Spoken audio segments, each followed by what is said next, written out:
Salve, salve galera do Central HQs, bem-vindos a mais um vídeo resenha aqui do canal. Eu me chamo Fernando e hoje nós vamos falar de Zero Hora Crise no Tempo, publicação da editora Panini Comics, material encadernado que conta com capa dura, papel couché de boa gramatura, 200 páginas coloridas, ao preço de R$ 71, mas dá para você achar com desconto. Eu vou deixar o link na descrição.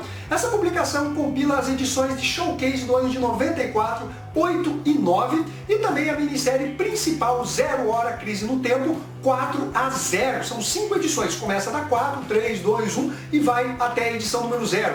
Escrita e desenhada por Dan Jurgens com a arte final do Jerry Ordway. Essa publicação ela se passa cerca de 10 anos depois da grande saga que remodelou o universo DC, Crise nas Infinitas Terras, do mestre Marv Wolfman com o outro grande mestre, George Pérez.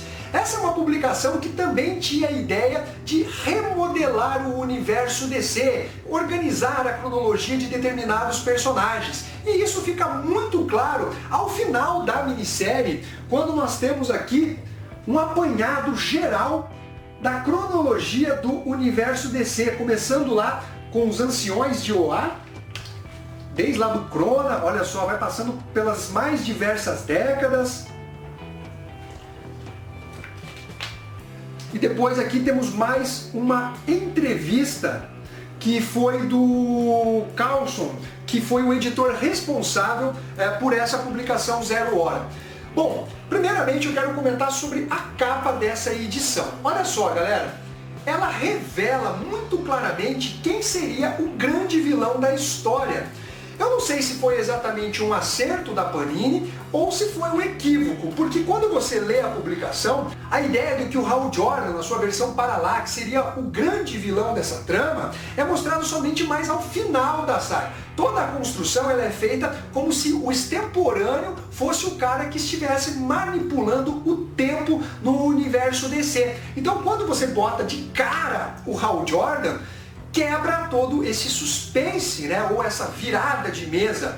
Acontece que também é uma publicação que é dos anos 90 e eventualmente, ainda que você não tenha lido, provavelmente você já ouviu falar. Então não sei exatamente se foi um equívoco da Panini colocar o Hal Jordan aqui, mas por via das dúvidas eu colocaria outra capa, né, e não o Hal Jordan aqui como o vilão abrilhantando a publicação. De qualquer forma, essa publicação ela já saiu no Brasil pela editora Abril Jovem, uma minissérie em formato americano em 5 partes. As capas eram bem legais, tem um contador assim, começa 4, 3, 2, 1, 0 e a capa da edição 0 é toda branca, né, como tudo tivesse se apagado, bem interessante. E quando eu li esse material, eu deveria ter 15, 16 anos na época, eu já achei uma saga fraca, sério. Quando você fala em saga, reunião de diversos personagens DC Comics, você espera pelo menos algo massa velho para você vibrar. E aqui realmente é uma história qualquer coisa, bem dispensável inclusive.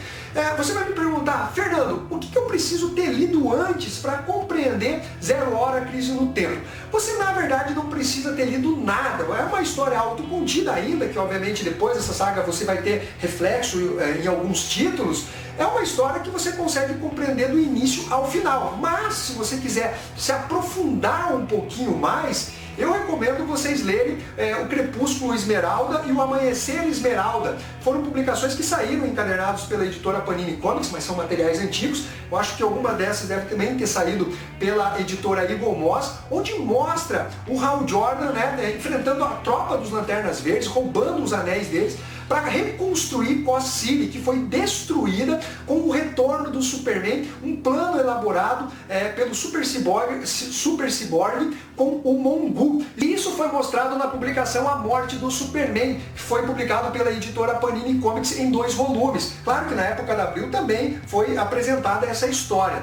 Se você quiser ainda mais além, né, do que eu já mencionei de histórias, para você ter uma compreensão maior de toda a saga Zero Hora, recomendo vocês lerem Armagedon 2000, um material que saiu também em minissérie pela editora Abril Jovem em formatinho, onde vai ser apresentado o vilão Monarca, ele que vai dar origem ao vilão extemporâneo, ele que tem uma participação aqui muito importante dentro dessa saga. Essa publicação ela vai abrir com as edições de Showcase e vai mostrar os homens lineares e mais especificamente o Tempus, esse carinha de amarelo, que também é muito importante para essa saga Zero Hora.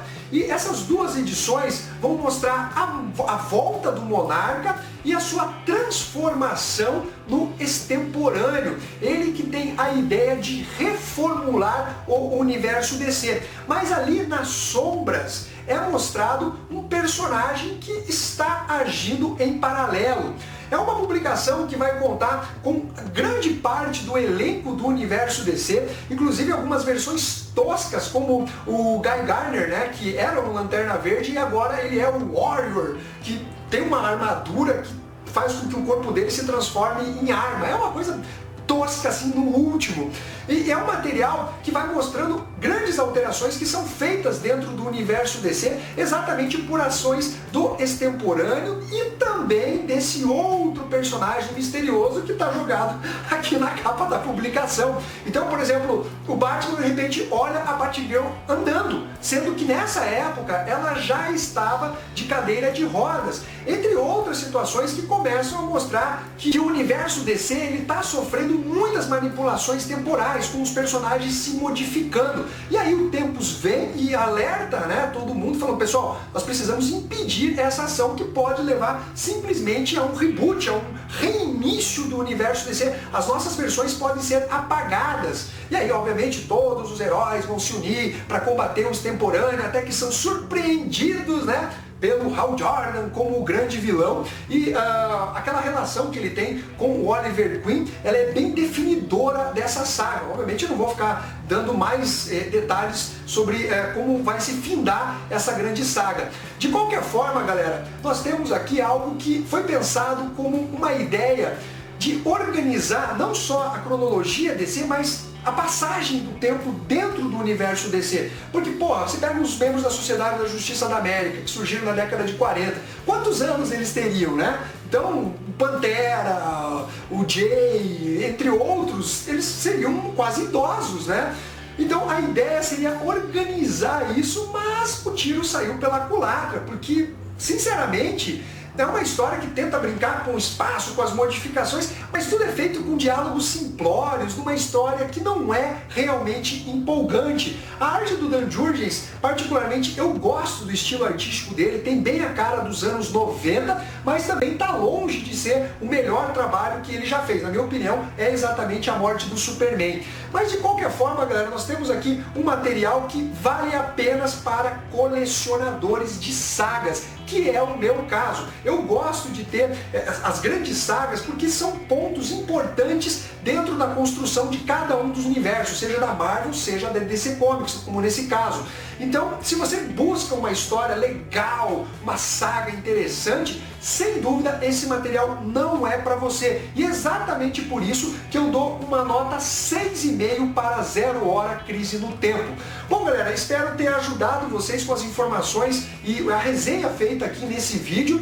Além disso, se você não é inscrito aqui no canal Central HQs, se inscreva, curta e também clique ali no sininho para receber as notificações de vídeos novos. Muita gente tem reclamado que não está recebendo as notificações do YouTube quando eu lanço vídeos aqui no canal Central HQs. Então é isso daí, galera. Um abraço para todos vocês e fui!